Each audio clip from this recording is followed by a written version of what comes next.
Hello and welcome to Bergston Law Office's YouTube channel, where we are fighting for the underdog. Today we will do a primer on the difference between emotional support animals and service animals. These animals' designations are protected federally, so this should apply anywhere in the United States. However, please make sure to always check your state's legislation regarding these animals' designations. In Colorado, we have extra protections that go beyond the ADA for service animals, but we also have a law that prohibits falsely representing an animal as a service animal or emotional support animal. Emotional support animals can be any species of animal. They can be cats, dogs, ferrets, spiders, snakes, goats, kangaroos, whatever meets your needs, they can be. There might be limitations with a landlord if you have a kangaroo in your apartment, but other than that, they are, generally speaking, allowed to be any species of animal. Emotional support animals are protected under the Federal Fair Housing Amendments Act, which is part of the Civil Rights Act.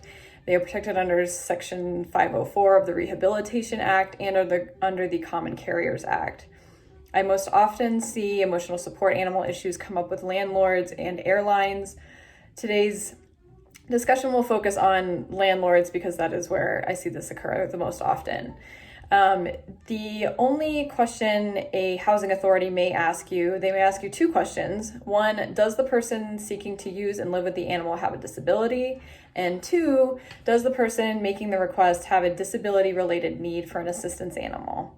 In other words, does the animal work, provide assistance, perform tasks or services for the benefit of a person with a disability, or provide emotional support that alleviates one or more of the identified symptoms or effects of a person's existing disability?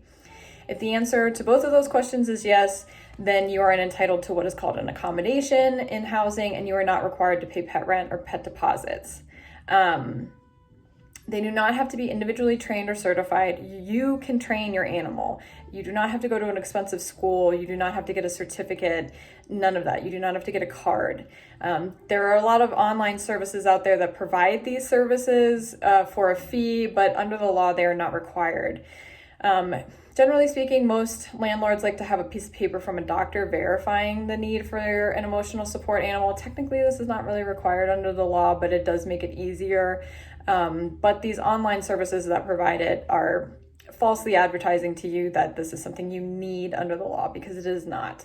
If you have a treating therapist or psychiatrist or some medical professional that you work with who has prescribed you an emotional support animal, that is the person that you should talk to about getting a letter or some sort of verification for the landlord. Service animals, on the other hand, they are protected under the Americans with Disabilities Act.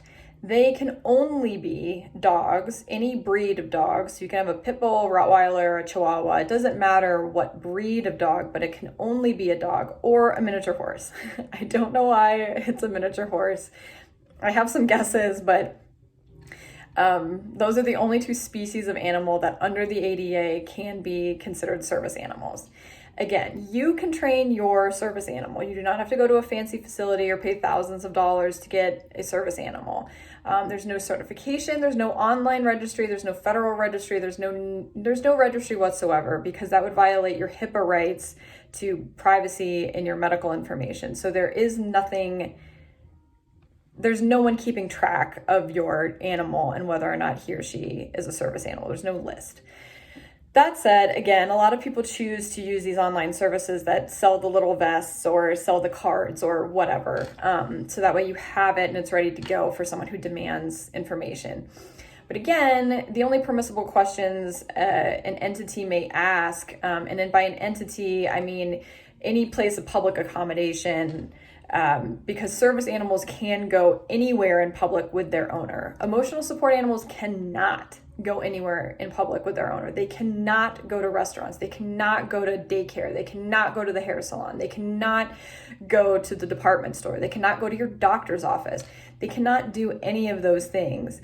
The Americans with Disabilities Act does require service animals to be allowed to go anywhere in public. Gas stations, doctor's office, hair salons, shoe repair stores, wherever, restaurants, it doesn't matter. Wherever you go, your service animal is allowed to go. So the only questions that an entity may ask with respect to a service animal is Is this a service animal that is required because of a disability? And what work or tasks has the service animal been trained to perform?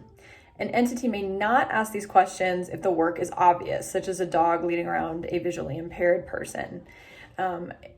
At no time can an entity in either situation, service animal or emotional support animal, ask you for what is your disability. Again, that's protected by HIPAA, so they cannot ask that question.